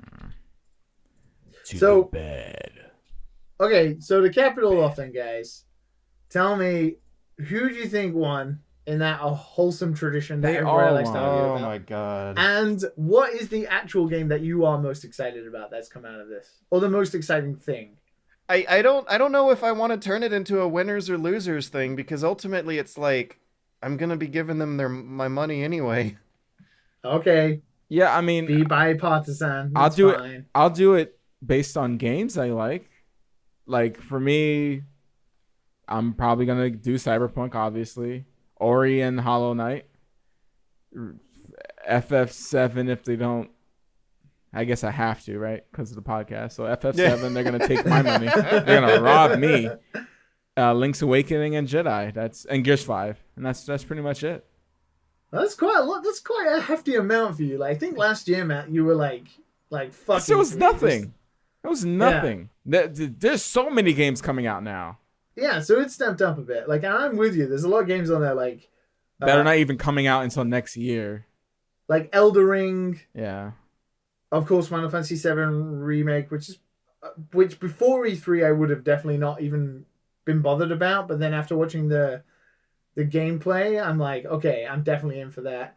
The obvious Zelda, Link's Awakening, Right. but Banjo in Smash, I'm excited for that. I jotted down two very different categories that I have very different moods for. And one of them is the concept I am most intrigued by. The news story I am most eager to see playing out based on E3 announcements is how Google Stadia is going to go. That doesn't mean I'm most looking forward to it. It doesn't mean I think they won. It's the one that I am most eager to see pan out. Like I really want to know whether or not they succeed or fail. The anxiety of not knowing is killing me more than any other like emotional forces when thinking what I saw this year and how it's going to go in the future. But the most games that I am looking forward to are Link's Awakening and Baldur's Gate 3. Oh, And I yeah, think Baldur's the Gate. most fun I had watching this stuff was seeing how many AAA hits from 2015, 2016, up to 2018 even, are getting ported over to the Switch, which includes stuff like Alien Isolation, Witcher 3 especially, RE5 and 6. I envy, like, teenagers who didn't get a chance to play those, who might have been too young or didn't have the expensive platform for them, who get to go through it now in Yeah. bed under their covers. That sounds like a great way to grow up. It sounds like a great time to have a Switch just in general. Like it seems like if you have a Switch and a PC, you're not going to miss out on anything. Similarly to how in previous years you could not miss out on anything by... No, fuck that. How about you just have a PS4 and a Switch, and that way it seems like you're not missing out on stuff now. Like, I don't even know if the PC is, like, the one common denominator platform that everything gets ported to anymore, judging by how the Switch has been going. So that's... You got that's Xbox cool. Pass now. You can just get these games on PC sometimes too, or most of the time, I would say. You don't really need an Xbox. And I think, I don't know. So yeah, it's kind They of might know like that. I just don't know if I like the idea of casting it like a sports events with winners and losers when it's not really... I mean, it is a competition because it's business, but it's not a friendly That's competition. the thing. Like, 'cause what does people's it matter? lives Like, what does are it at matter stake. just saying that? Like, I care not even slightly about that, but it seems to be the thing people talk about forever onwards after. Yeah, it's Like, become who a won this year? tradition. But like, it doesn't matter. Like, it has no effect. The idea is on that us. hopefully consumers in general win by them giving us great products at a great price, but that's not gonna be the case. Liam, everything has to have a winner and a loser. You know, just like it's just like the console wars. Okay, it's like Xbox is better, PS4 is better. Like, who cares? They're all Who part of the cares? same beast. I know. Like, ultimately, the winners are us. Like, and as cheesy as it is to say, we 100% are. Like, Xbox Game Pass being on PC, great. Switch being able to have stuff like Banjo-Kazooie, which is like a Microsoft property, is great. Like, it's great. Like, they're trying to impress us. They're trying to impress us. So we will spend money for them. So ultimately, we win. Another thing I missed out, Cadence of Hyrule coming out in 2 days.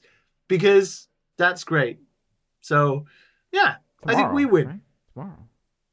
Yeah, tomorrow, 13th, right? Remember Yeah. when... Or when this comes out, technically right- it's already out. Which is Woo! technically right now for me. So Yeah. it was not that long ago, I feel, when E3 had a really different tone where it was primarily for investors and was kind of boring. And then 2 years ago, they opened it up to the public. But I feel like something happened after Spike TV went away. Like, the marketing behind this stuff just seems to have taken a step up. And in the past few years, they've done, like, the Microsoft show was just a reel of trailers. I don't even think they had a host. They occasionally had speakers, but they didn't have, like, if I'm remembering it correctly, they did not have a host opening and closing the show. It was just, they were very, very naked about it being a movie-length presentation of trailers. It's less patronizing than the past, is I guess the vibe I'm feeling here. And it's that thing, right? This year was the first year where there was no Sony. There was literally no PlayStation whatsoever. And everybody forgot about that. And yet most of them were video conferences as well. Yeah. Most were video conferences, and it didn't seem really to change anything, and it still turned out all right. So I think, yeah, it was 2014 when Nintendo Direct started doing the videos. I saw a lot of game reporters having existential crises over why they needed to be at E3 when the show seemed to be going more to a place that people participated to at home. And yet we're fully there. It has fully crossed over into that territory. E3 is open to the general public. It's a $200 ticket. Other than that, you can watch it at home and you're fine. You're not missing anything out on going over there. It's now tailored for you, the consumer. It's a trade show. At the end of the day, it's a trade show. It's to show you what they're making so you will buy it. You guys want to switch modes for a couple really quick questions? Because we don't got a lot of time. We got like 7 minutes to do questions. Yeah, let's... If you want to send in questions, comments, suggestions, or concerns, do it to dadandsonspodcast@gmail.com. First up, we have Aaron S. asking us a fun question. Back in junior high school / what were some old-ass free, obscure online MMOs or multiplayer games you played with your friends that no one since has known or heard of? Oh, okay. I was about to say RuneScape. This was a golden era for that, though. If you think a little harder, you'll remember that there were weird mods like happening around that time. Stuff that I think not a lot of people remember that I did indulge in was the Specialist for Half-Life, but free MMO stuff. I haven't heard anyone talk about Flife since then. Fly for free, or was it Fly for fun? That. Yeah, it wasn't great, but that's what like the cutesy weeb friends and my lunch table were playing. Every free MMO that you can think of around that time, I have played. Oh my word. Yeah, I have played. I have played at least like halfway through the levels to try to see if I like it. I don't know. I used to play Bleach Online. Oh, I didn't play that one. I stayed away. I was obsessed with Bleach. Wow, that's a lot of Bush administration memories flowing back to me.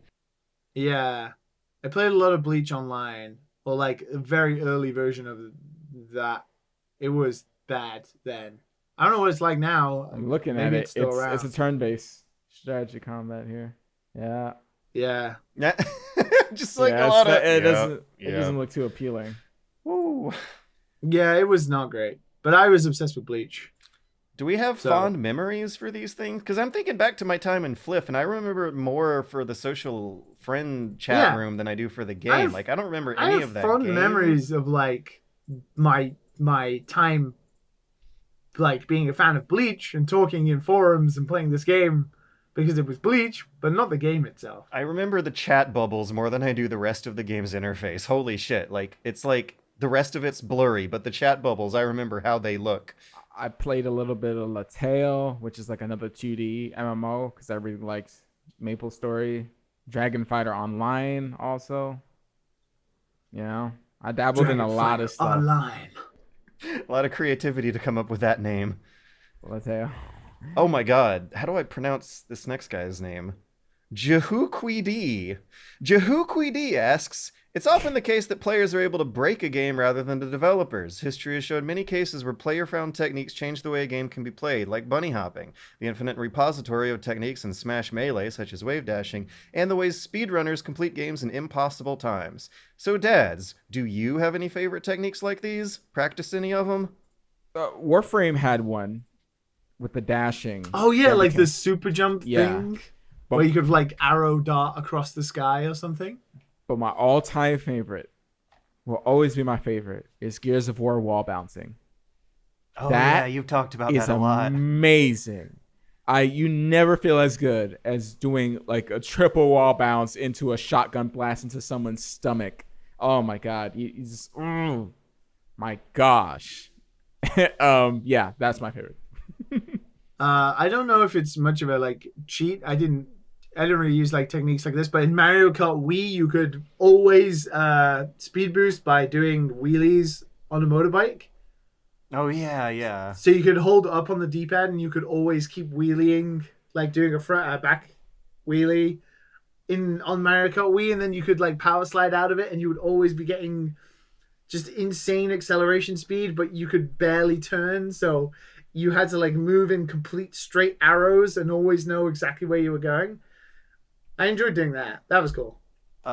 Mine's right there in the namesake. Super Bunny Hop. I really got into Quake 3 and then Quake Live when I was growing up, and so I just habitually tap spacebar. The Titanfall There's games. me thinking you were a BMXer. The Titanfall games have taken up that mantle since then for a little while, but really the one that I totally haven't picked up since then, and doubt a lot of people remember, is how when I was a kid I would speedrun Ocarina of Time by lifting the cartridge out of the slot a little bit, which would cause Link to glitch out and disappear and his collision to turn off, and a bunch of green triangles to appear above the ground. So it looked like he was tunneling his way underneath the blocks. What? Yeah. Oh god, I have to pee. I'll be right back.